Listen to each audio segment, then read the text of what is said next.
Hey everyone, I'm going to talk a little bit today about some of my favorite techniques for sweetening guitar sounds before they're going out to be mixed. I do a lot of recording in my studio that gets sent out to various artists around the world, partly because I'm not able to travel to a lot of studios in, say, Europe or across the United States, and I'm not also able to travel with a lot of the gear that I have. But I can do it here and then send them tracks via Dropbox or many other methods to deal with file transfer. When I record guitars, I mainly record through amps, although sometimes I do use some plugins. But what we're going to focus on today is using a guitar amp with one microphone and finding some ways to sweeten that sound.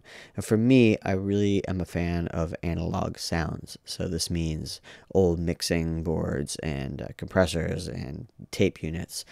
So there's a few tricks I've found to deal with say, even if you have a small setup like a 57 and just an M box. There are things that we could do to kind of make it sound a little bit old school. So in this example, I'm using a Headstrong Little King, which is virtually a 1964 Princeton reverb. I have some reverb on it, and it recorded pretty well on its own. Because I took some time to place the mic. Let's listen to what it sounds like.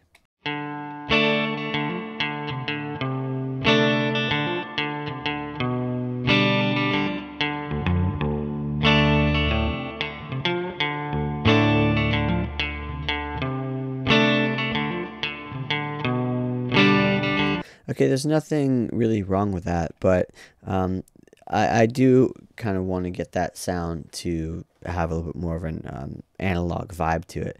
So what I've been doing to achieve this is using this Vintage Warmer plugin from PSP AudioWarmer.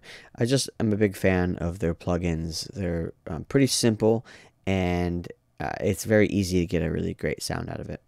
And with this stuff, I generally don't like to do a lot of tweaking. So for me, the plugins that work best, I like to work fast. So I like plugins that kind of I could turn on. I can make a few minor adjustments to, and they're working well. For me, in the tracking process, using this PSP MicroWarmer is really fabulous because I just open it and I put it on. If we look down here, you see I have it on the track tape slow preset, and that preset alone just sounds really fantastic. Let's listen to it.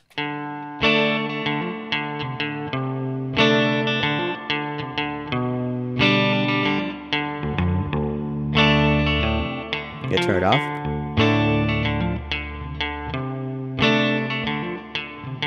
Back on. Okay, it's real subtle. I'm not really compressing it that much, so I'm not trying to kind of get like a big squeeze sound or get an over amount of saturation on it. But I just wanted to get a little bit more mojo, a little more vibe happening. The EQ settings are pretty much the same as they come up on the preset. Sometimes I may adjust the lower high. Because this is the MicroWarmer, the frequency range isn't adjustable on this one, but where they seem to be, it just works really well for guitar, and that's kind of one of the things I was talking about with things being simple. If I want a little more saturation, I could push the drive, but I often try not to push it too much because I'm trying to not compress the signal too much and leave that for the mixing engineer, but just kind of like get it to vibe a little more. Let's look at a different example. This was the same amp and guitar, which by the way was a Fender Stratocaster in the neck position. This time with no reverb. That previous reverb you heard was coming from the built-in reverb in the amp.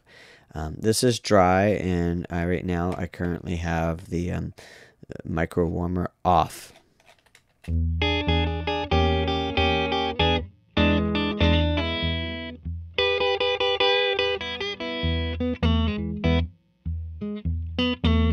Again, nothing really wrong with that, but I just want to get a little bit more of an analog sound.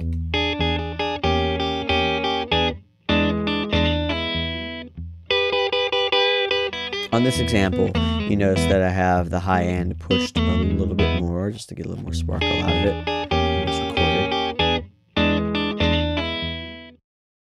So I advise trying this and seeing what you could do with it. And I did a previous video tutorial about using the radiator plug-in from SoundToys to kind of get a little bit more of an effect as if you were using like a tape echo as a preamp.